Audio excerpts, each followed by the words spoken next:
Hello everybody, Tim back here again today, and we are doing a special kind of video today. I'm showing you something that some of you may be really interested in. So if you are into writing your own music, or you're getting into composition, or you've seen some of my theory stuff out there, and you're looking for something free to write your music on the computer, then this video is for you. So the name of the it's like an online application, you have to be online to use it, and it's called Flat, and you can get it at flat.io. So I will leave a link somewhere around here. I'm not sure where I'm going to put it, but I will put a link to where you can find this software. So like I mentioned, it's completely free. All you really need is a Google login or a Facebook login. I believe that's what it is. But either way, it might take you a few minutes to sign up for one of those if you don't have one of those already. But other than that, it's totally free. You can write down all of the music that you want. You can even change the note durations, half notes, whole notes, and things like that. But I don't want to waste any more time chatting to you in this intro. Let's just get started, and I'll show you what it's all about. Alright everybody, here we are with the online music composition software I was telling you about. You can find this over at flat.io. Now you don't have to type in dashboard, but if you're already logged in, it will put in dashboard anyway. But you just need to go to flat.io, and from there they will make you sign in either using a Google account, I think, or a Facebook account, I believe. But either way, it's free, so it's totally free. They may have you make one of those accounts first. But signing up for those accounts is free, of course. So that's all you need, and then after that, you're in. That's it. No monthly subscriptions, no nothing. Now, it's not quite as powerful as some of the other software out there, but it can do an awful lot, especially for being free, since there aren't a lot of free music composition things on the computer. Of course, you can print out the paper and do that anytime you want. That's been around for a long time. You like the blank sheet music paper, but this is something you can do entirely on your computer. So let me enlarge everything just a little bit just for this video so you can see a little bit better. So once you're in, you see all the scores you've been working on. These are just some test scores I've been making. I haven't really written anything at length yet, but I do have a little bit of experience with the software. I've showed a couple students the software, and I wanted to show it to you. So one of the great things about the software, though, is that once you make a new score, which you can do by clicking here, after you make the score, you have the option of submitting it to either your teacher or somebody you know, or just your friends or family. So there's an option right on this website where you can pretty much email your composition to everybody, and they can actually go into this, and if you want them to, they can make changes to it. So it's very good for teachers and students as well as just people wanting a free alternative to writing music. So it's a very good teaching tool. So let's make up a title. I'm just going to call it Lessons on the Web Song. You might want to come up with a more creative title. And then we're going to say that we're in the key of 1 sharp. What key is that, by the way? If you've been watching my videos, you probably know. That's the key of G. Now you want to select what keyboard you want. So you want to, what instrument. You can select from a bunch of instruments. As you can see, strings, woodwinds, and all kinds of things there. So I didn't get to add an instrument. So you click on the one you want, and then it just fills it in there. Pretty easy. Now, I don't believe it has the capability. Let me check. I might be wrong. Oh, never mind. It does have the capability. You can make a piece with multiple instruments in it. So if you wanted a piano part and a violin part, or drums, or I'm not sure it has drums. Let me check. I forgot to check that ahead of time. It has a lot of other instruments, as you can see. Yeah, percussion. Okay, so if you wanted drums, you'd click on percussion, and you click drum set, and then you could write a piece for percussion. But we're just going to do piano for now. After all, that's probably why you're on this channel.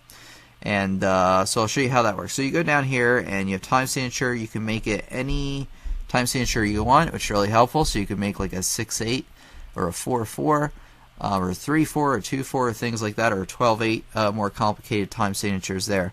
So you can create any one you want, and you hit create, and then you're in.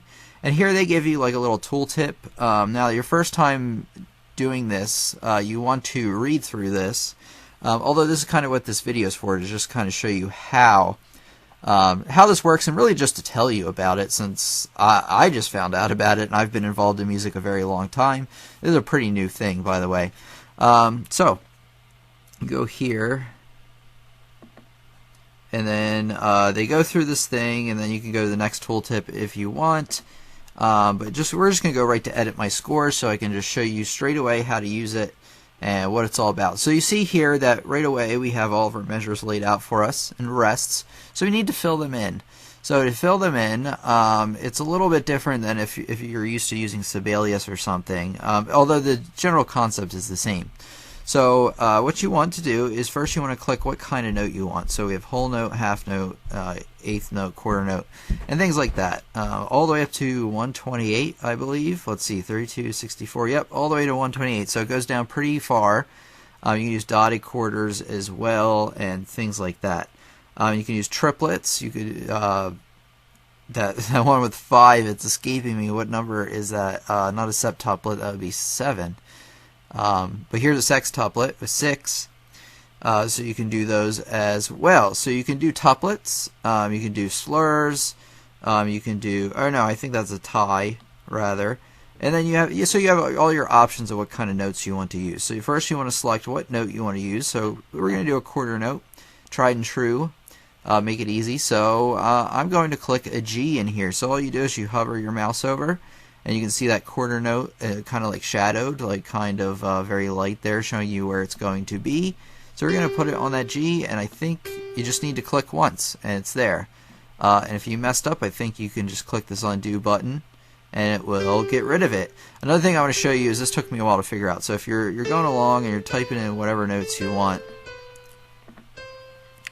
and you're like, oh man, I forgot that, or I need to delete one of these notes rather, not forgot. So you want to click on that note, and you see that it highlights it. So you may be hitting the delete key, not knowing what's going on, and you really want to get rid of this note. Well, down at the bottom, at the very end of your toolbar, at the very bottom, there's like a little trash can. So once your note is highlighted, I accidentally clicked off of it. Once it's highlighted, you can throw it away by clicking that trash can there. So anyway, you can, I believe you can do this. Let me check. So you can click on any previous note and change its note duration. So if I want to make this be a half note, I said a half note. Oh, it says not enough space available. So I need to get rid of this note first. You do that, remember, by hitting the trash can, and then you switch that to a half note. It works out now since we had enough space. So that's generally how you put in the notes, by clicking on them. If you want to get rid of them, you click on that note again, and you press the trash can. And then let's put in a triplet. So we're going to click this little thing that says 3 here, and that puts in an eighth note triplet for us. So that takes a whole beat. Oh, not a space available.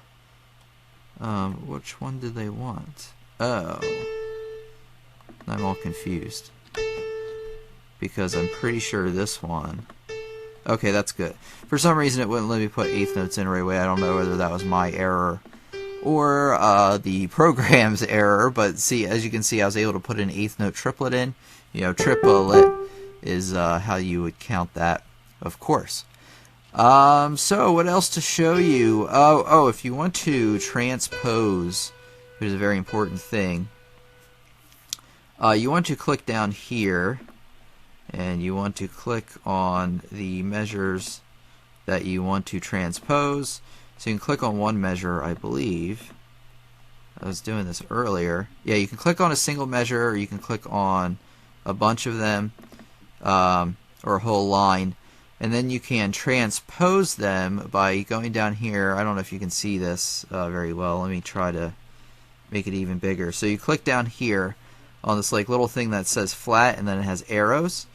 And then you want to select how far you want your notes to go up. So if you needed your notes to only go up to the next line or space, you would just click, actually you would click 2.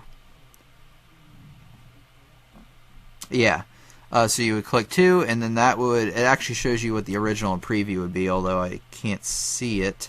So they show you right here like what the original measure looks like, and then what it's gonna look like. That's very helpful in knowing that you have the right thing when selecting your different options, knowing that it makes sense by things like that. So yeah, that's pretty much it. You can also update the key signature if you want. So if I moved it up to where I told it to, that would be in the key of A flat major then. Or you can leave it in as accidentals. It's up to you. If you don't know what I'm talking about, you might want to see some of my other theory videos. But this is really just to tell you what flat is all about, how to start your first basic song, and how to input notes, and how to get rid of notes, and how to do triplets. Oh, you can also do dynamics.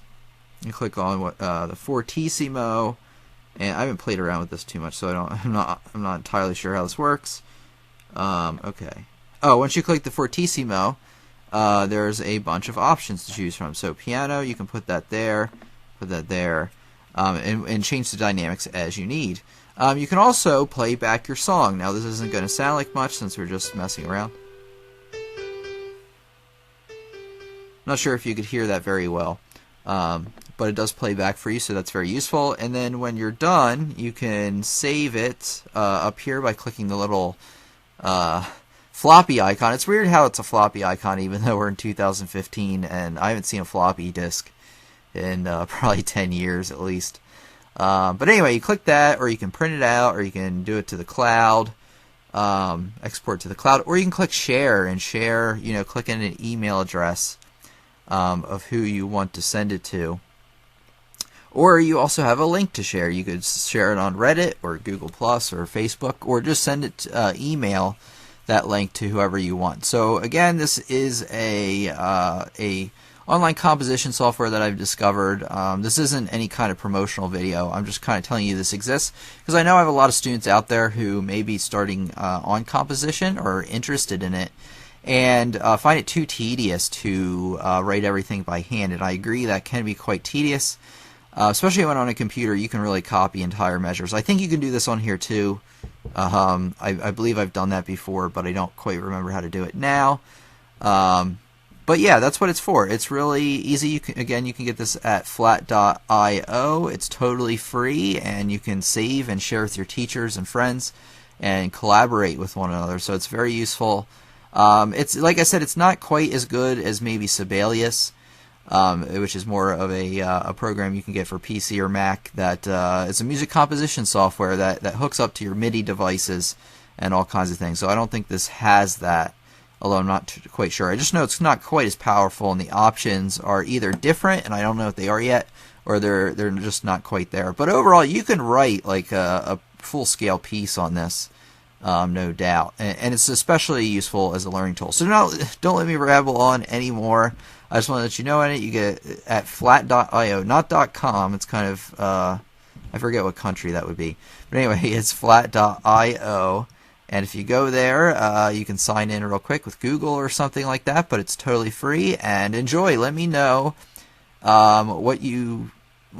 let me know if you come up with a composition that you want to share with all of us. Leave it in the comments if you really want to. Or if you have any questions about the software, put it down in the comments, and I'll see if I can check up on your question and answer it for you. So anyway, thanks as always for listening, and I'll see you for the next lesson. Thank you very much.